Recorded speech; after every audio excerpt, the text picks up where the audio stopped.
திரை இசை பாடல்களால் தனது ஈர்ப்பு மிக்க குரலால் தமிழ் மக்களின் நெஞ்சங்களில் குடியிருப்பவர் எஸ்.பி. பாலசுப்ரமணியம். தமிழ் திரையுலகின் 40 ஆண்டுகளுக்கு மேல் தனது குரலால் ஆண்டவர் எஸ்.பி. பாலசுப்ரமணியம். கொரோனா பெருந்தொற்று உச்சத்தில் இருந்தபோது நுரையீரல் பாதிக்கப்பட்டு சிகிச்சை பெற்று வந்த அவர் சிகிச்சை பலனின்றி 2020ஆம் ஆண்டு உயிரிழந்தார். அவரது இறப்பு தமிழ் மக்களிடையே மிக பெரும் தாக்கத்தை ஏற்படுத்தியது. இவர் தமிழ், தெலுங்கு, கன்னடம், மலையாளம், ஹிந்தி என பல்வேறு மொழிகளில் 40,000த்திற்கும் அதிகமான பாடல்கள் பாடி கின்னஸ் சாதனை படைத்துள்ளார். மேலும் 6 முறை தேசிய விருது, கணக்கில் அடங்கா பல்வேறு மாநில விருதுகள் என இசைத்துறையில் வரலாறு படைத்துள்ளார். தனது குழந்தைத்தனமான குணத்தாலும் நகைச்சுவை உணர்வாலும் அனைவரது மனதிலும் ஏதோ ஒரு நினைவாக நிலைத்து நிற்பவர் எஸ்.பி.பி. பாடல்களின் வழியாகவோ, நகைச்சுவை வழியாகவோ அல்லது மனதிற்கு நம்பிக்கை அளிக்கும் அவரது சொற்களின் வழியாகவோ ஏதோ ஒரு வகையில் நம்மை மகிழ்ச்சியாக்கி விடக்கூடியவர். சென்னை நுங்கம்பாக்கத்தில் தான் எஸ்.பி. பாலசுப்ரமணியம் வாழ்ந்து வந்தார். காம்தார் நகர் என்ற பகுதியில் அவரது வீடு உள்ளது.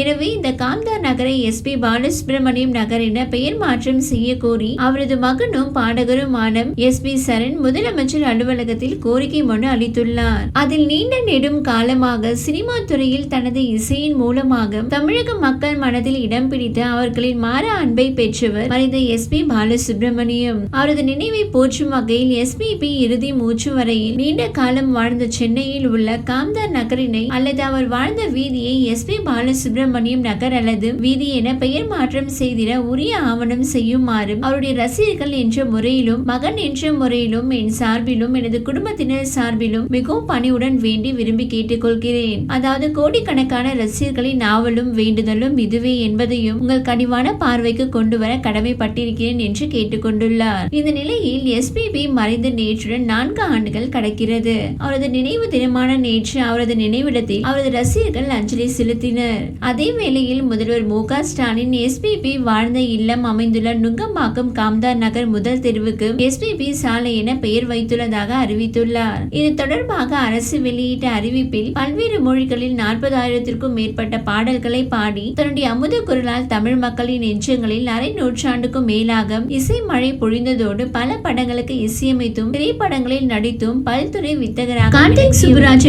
படத்தை தொடர் ஸ்ரீ பத்ம பூஷன் விருதுகள் பெற்றவரும் முத்தமிழ் அறிஞர் கலைஞர் அவர்களின் அன்பிற்குரியவருமான திரு எஸ்.பி.பி. பாலசுப்ரமணியம் அவர்கள் கடந்த 25/9/2020 அன்று இதே நாளன்று நம்மை விட்டு பிரிந்தார். காலம் அவரை பிரித்தாலும் நம் அனைவரின் மனதிலும் நீங்கா இடம் பெற்றவர் அவர். அண்ணா தமிழ் திரையுலகிற்கு ஆற்றிய சேவையை போற்றும் வகையிலும் அவரின் புகழுக்கு மேலும் சிறப்பு சேர்க்கும் வகையிலும் அவர் வாழ்ந்த இல்லம் அமைந்துள்ள நுங்கம்பாக்கம் காம்தார் நகர் மெயின் ரோட்டிற்கு எஸ்.பி. பாலசுப்ரமணியம் சாலை என பெயரிடப்படும் என மாண்புமிகு தமிழ்நாடு முதலமைச்சர் திரு மு.க. ஸ்டாலின் அவர்கள் அறிவித்துள்ளார்கள் என்று அதில் தெரிவிக்கப்பட்டுள்ளது.